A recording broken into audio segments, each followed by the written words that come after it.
ನಾವೀಗ ಹೇಳಿಕ್ಕೆ ಹೊರಟಿರುವಂತ ಪ್ರಾಡಕ್ಟ್ ಅಂದ್ರೆ ಅದು robo vacuum cleaner. So robo vacuum cleaner ಅಂತಂದ್ರೆ ನೀವು ಅಂದ್ಕೊಂಡಿರೋ ಹಾಗೆ ರೋಬೋಟ್ ಅಂತಂದ್ರೆ ಮನೆನ ಆಟೋಮೆಟಿಕ್ ಆಗಿ ಕ್ಲೀನ್ ಮಾಡ್ಕೊಂಡ್ ಬರುವಂತ ಒಂದು ಪ್ರಾಡಕ್ಟ್ ಆಗಿದೆ.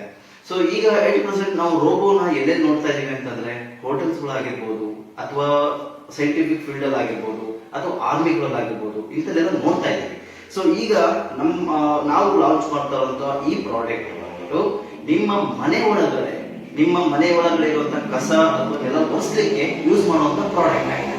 ಸೊ ಈ ಪ್ರಾಡಕ್ಟ್ ಅಲ್ಲಿ ನಿಮ್ಮ ಮನೆ ಒಳಗಡೆ ಯಾವುದೇ ಒಂದು ಮೂಲೆ ಆಗಿರ್ಬೋದು, ಯಾವುದೇ ಒಂದು ಸ್ಪೇಸ್ ಆಗಿರ್ಬೋದು, ಆ ಸ್ಪೇಸ್ ಅಲ್ಲಿ ಆಟೋಮೆಟಿಕ್ ಆಗಿ ಕ್ಲೀನ್ ಮಾಡ್ಕೊಂಡ್ ಬರ್ತಾ ಹೋಗುತ್ತೆ. ಅದು ನಾವಿದ್ರೂ ಅಥವಾ ಇಲ್ಲ ಅಂದ್ರೂ ತನ್ನ ಪಾಡಿಗೆ ತಾನು ವರ್ಕ್ ಮಾಡ್ಕೊಂಡು ಅದ್ರ ಪಾಡಿಗೆ ಅದು ಹೋಗಿ ಚಾರ್ಜಿಂಗ್ ದಿಕ್ಕಲ್ಲಿ ಕುತ್ಕೊಳ್ತಾ ಬರುತ್ತೆ. ಈ ತರ ಇರುವಂತ ಪ್ರಾಡಕ್ಟ್. ಸೊ ಇದ್ರ ಒಳಗಡೆ ಸೆಕ್ಷನ್ ಮತ್ತೆ ನಿಮ್ಗೆ ವೆಟ್ ಎರಡನ್ನೂ ಇರೋದ್ರಿಂದ ಸೊ ಮನೆ ಒಳಗಡೆ ಇರುವಂತ ಯಾವುದೇ ಫ್ಲೋರ್ಸ್ ಆಗಿರ್ಬೋದು, ಗ್ರಾನೈಟ್ಸ್ ಆಗಿರ್ಬೋದು, ಟೈಲ್ಸ್, ಮಾರ್ಬಲ್ಸ್, ವುಡ್ಸ್, ಗ್ಲಾಸ್ ಇಂಥವು ಯಾವುದೇ ಇದ್ರು ಅದು ಆಟೋಮೆಟಿಕ್ ಕ್ಲೀನ್ ಮಾಡ್ತಾ ಬರುತ್ತೆ.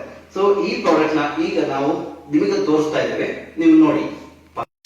ಯಾವ ರೀತಿ ವರ್ಕ್ ಆಗುತ್ತೆ ಸರ್ ಇದು? ಯಾವ್ಯಾವ ಸರ್ಫೇಸ್ ವರ್ಕ್ ಆಗುತ್ತೆ, ಹೆಂಗ್ ವರ್ಕ್ ಆಗುತ್ತೆ ಹೇಳ್ತೀರಾ ಸರ್? ಸರ್ಫೇಸ್ ಅಂತ ಬರೋದಾದ್ರೆ ನಿಮ್ಗೆ ಮನೆ ಒಳಗಡೆ ಆಲ್ಮೋಸ್ಟ್ ಈಗಿನ 8% ಆಗಿ ಫ್ಲೋರ್ ಬಂದು ಮಾರ್ಬಲ್ಸ್, ಗ್ರಾನೈಟ್ಸ್, ಟೈಲ್ಸ್ ಅಥವಾ ರೆಡ್ ಪೇಂಟ್ ಇದನ್ನೆಲ್ಲ ಮಾಡ್ತಾ ಇರ್ತಾರೆ. ಸೊ ಅದು ಪ್ರತಿಯೊಂದಕ್ಕೂ ರನ್ ಆಗ್ತಾ ಹೋಗುತ್ತೆ. ಈಗ ನೋಡಿದ್ರೆ ಇದು ಪ್ರಾಡಕ್ಟ್